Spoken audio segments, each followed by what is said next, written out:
Hai, jumpa lagi. Hari ini kita akan mempelajari bagaimana menjawab soalan kemahiran proses sains iaitu membuat inference dan juga membuat hipotesis. Jom belajar sains bersama Cikgu Tina. Membuat inference ialah membuat kesimpulan awal yang munasabah yang mungkin benar atau tidak benar untuk menerangkan sesuatu pemerhatian. Tips menjawab, kenal pasti pemerhatian, cari punca atau sebab perkara tersebut berlaku sedemikian. Cara menulis jawapan ataupun acuan jawapan adalah seperti berikut. Sekiranya pemerhatian telah dinyatakan atau ditulis dalam soalan sebelumnya, kita mulakan jawapan dengan kerana dan menyatakan alasan ataupun sebab. Tetapi, sekiranya pemerhatian tidak dinyatakan atau ditulis dalam soalan sebelumnya, jawapan hendaklah dimulakan dengan pemerhatian dulu, kemudian disambung dengan perkataan kerana dan kemudian nyatakan alasan ataupun sebab.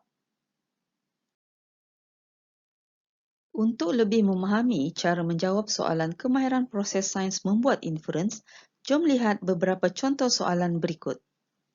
Contoh pertama, nyatakan inference untuk keadaan yang berikut. Mula-mula, cari pemerhatian. Lihat pada gambar raja apa yang dapat kamu perhatikan. Ya, daun tumbuhan layu selepas daunnya disapu dengan minyak. Kemudian, cari alasan ataupun sebab kepada pemerhatian tadi. Sebagai panduan, kamu boleh mengingat semula fakta yang telah kamu pelajari sebelum ini. Okey, sebagai contohnya soalan ini, lebih kepada keperluan asas tumbuhan. Okey, seperti yang kita tahu, keperluan asas tumbuhan termasuklah air, nutrien, cahaya matahari dan juga udara. Soalan ini lebih kepada udara. Maka alasan atau sebab yang paling tepat digunakan untuk soalan ini ialah kerana tidak mendapat udara. Kemudian kita masukkanlah pemerhatian tadi ke dalam acuan jawapan. Okey, pemerhatian tumbuhan layu selepas daunnya disapu dengan minyak. Dan ruangan alasan kerana tidak mendapat udara. Kemudian barulah kita tulis jawapan yang lengkap iaitu tumbuhan layu selepas daunnya disapu dengan minyak kerana tidak mendapat udara. Jom lihat pula contoh yang kedua ini. Apakah pemerhatian yang kamu nampak? Ya, budak perempuan itu menutup hidungnya. Sekarang, cuba cari alasan ataupun sebab kepada pemerhatian tadi. Ingat kembali fakta yang awak telah pelajari. Dalam soalan ini, dia lebih kepada proses hidup manusia, iaitu bergerak balas terhadap rangsangan. Dan fokus kepada soalan ini adalah bergerak balas terhadap rangsangan bau. Jadi, alasan atau sebab yang boleh dibuat bagi soalan ini adalah kerana bergerak balas terhadap rangsangan bau. Okey, kita masukkan pemerhatian tadi ke dalam acuan jawapan. Budak perempuan itu menutup hidungnya dan alasan bergerak balas terhadap rangsangan bau. Kemudian barulah kita tulis jawapan yang lengkap bagi inference soalan ini ialah budak itu menutup hidungnya kerana bergerak balas terhadap rangsangan bau. Jika rangsangan mengandungi dua atau lebih situasi, inference perlu ditulis secara berbanding. Cuba lihat contoh 3 ini. Terdapat 2 orang murid mengukur panjang meja menggunakan jengkal. Apakah pemerhatian yang kamu dapat? Ya, murid P mendapat ukuran 6 jengkal, manakala murid Q mendapat ukuran 8 jengkal. Maka pemerhatiannya, ukuran jengkal yang diperoleh oleh murid P sedikit berbanding murid Q. Maksudnya di sini kita membuat perbandingan. Okey, kemudian mari cari alasan ataupun sebab kepada pemerhatian ini. Okey, seperti yang anda tahu, kamu boleh mencari fakta berdasarkan pembelajaran yang awak telah pelajari. Okey, bagi tajuk ini, semasa darjah 4, awak dah belajar tentang ukuran. di mana pengukuran tidak piawai boleh menggunakan anggota badan seperti depak, jengkal dan hasta. Okey, anggota badan adalah pengukuran yang tidak piawai kerana anggota badan manusia mempunyai saiz yang berbeza-beza bagi setiap individu yang berlainan. Jadi alasan dan sebab yang boleh diberi bagi soalan ini adalah kerana jengkal murid P adalah lebih panjang daripada jengkal murid Q. Seperti biasa, masukkan pemerhatian ke dalam acuan jawapan. Pemerhatiannya ukuran jengkal yang diperoleh oleh murid P sedikit berbanding murid Q. Dan alasannya adalah jengkal murid P adalah lebih panjang daripada jengkal murid Q. Dan tulis jawapan yang lengkap seperti ini. Ukuran jengkal yang diperoleh oleh murid P sedikit berbanding murid Q kerana jengkal murid P adalah lebih panjang daripada jengkal murid Q. Bagaimana pula dengan contoh yang keempat ini? Raja menunjukkan dua buah planet iaitu P dan Q beredar mengelilingi matahari. Apakah pemerhatian yang boleh kamu buat? Ya, planet P mengambil masa yang lebih singkat untuk beredar mengelilingi matahari berbanding planet Q. Apakah alasan atau sebab bagi pemerhatian ini?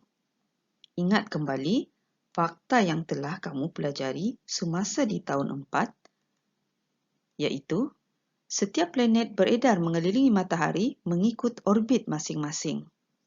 Perhatikan saiz orbit planet P dan Q. Berbeza, bukan? Maka, alasan ataupun sebab bagi soalan ini boleh ditulis sebagai kerana saiz orbit planet P lebih kecil daripada planet Q. Masukkan pemerhatian ke dalam acuan jawapan dan juga alasan.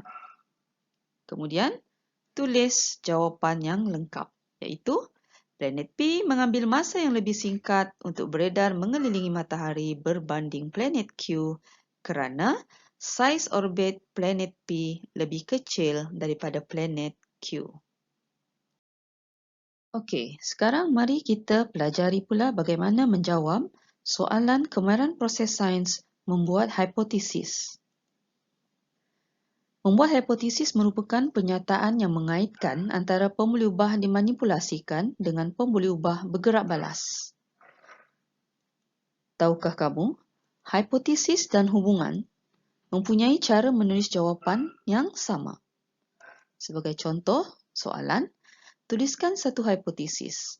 Nyatakan satu hubungan ataupun hipotesis antara dua maklumat di atas. Iaitu, hipotesis dan hubungan boleh dijawab dengan cara yang sama. Berikut pula adalah cara menjawab soalan membuat hipotesis. Pertama, kenal pasti pemboleh manipulasi, iaitu PM. Kedua, kenal pasti pemboleh bergerak balas, iaitu PB. Dan ketiga, hubungkan antara PM dengan PB itu tadi. Cara menulis jawapan hipotesis ataupun hubungan. Cara pertama, kita boleh gunakan acuan seperti ini. Semakin, tuliskan corak dan tuliskan PM. Semakin, tuliskan corak dan tuliskan PB. Ataupun, menggunakan cara yang kedua iaitu jika tuliskan PM, tuliskan corak, maka tuliskan PB, tuliskan corak. Untuk lebih memahami, nanti kita lihat contoh-contoh soalan. Jom lihat contoh pertama soalan membuat hipotesis. Nyatakan hipotesis untuk penyiasatan yang berikut. Langkah pertama, kenal pasti pemboleh manipulasi, iaitu PM. Daripada gambar rajah ni, apa yang kamu boleh lihat? Kanak-kanak ini sedang menonton TV. Yang ini pula sedang berjalan. Dan yang ini pula sedang berlari. Apakah yang berbeza di sini? Jenis aktiviti ataupun kecergasan aktiviti. Kemudian kenal pasti pula pemboleh bergerak balas, iaitu PB. PB bagi soalan ini adalah kadar pernafasan. Okey. Sekarang lihat acuan jawapan. Okey, lihat pada cara pertama ini. Kita masukkan PM tadi ke dalam acuan jawapan, kecergasan aktiviti, dan PB, kadar pernafasan, ke dalam acuan jawapan. Kemudian kita hubungkan antara PM dengan PB menggunakan corak yang bersesuaian. Okay, lihat pada cara satu ini, semakin bertambah kecergasan aktiviti, semakin bertambah kadar pernafasan. Jadi, jawapan penuhnya kita boleh tulis seperti ini.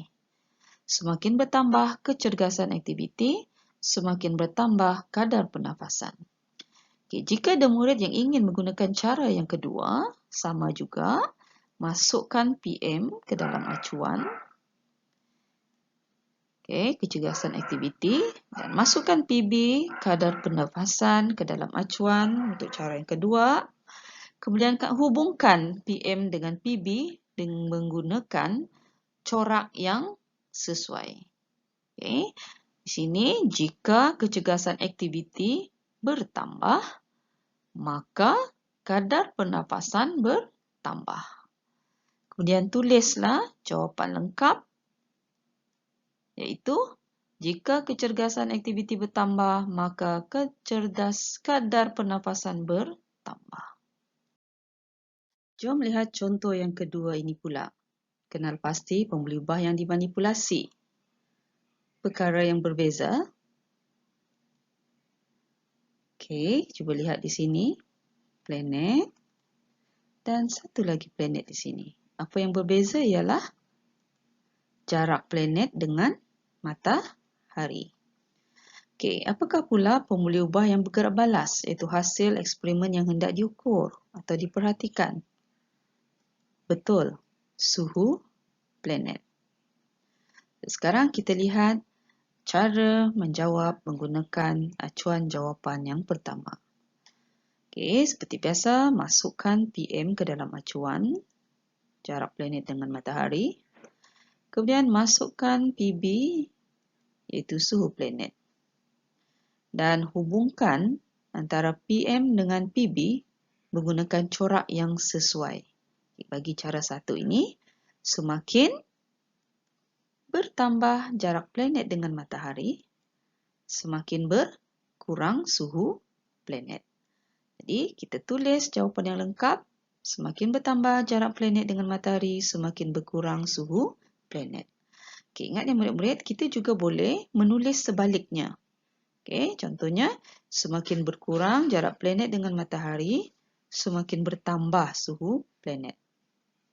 Okay, bagi cara yang kedua, masukkan PM ke dalam acuan jawapan, jarak planet dengan matahari, PB, suhu planet, kemudian hubungkan antara PM dengan PB menggunakan corak yang sesuai. Okay. Jika jarak planet dengan matahari bertambah, maka suhu planet berkurang. Jadi kita tulis jawapan yang lengkap seperti ini. Jika jarak planet bertambah, maka suhu planet berkurang. Dan kita juga boleh tulis sebaliknya. Jika jarak planet dengan matahari berkurang, maka suhu planet bertambah. Okey, itu sahaja untuk minggu ini dari cikgu. Cikgu harap semua murid dapat mempelajari cara menjawab soalan kemahiran proses sains, iaitu membuat inference dan juga membuat hipotesis. Okey, itu saja. Jumpa lagi. Bye-bye.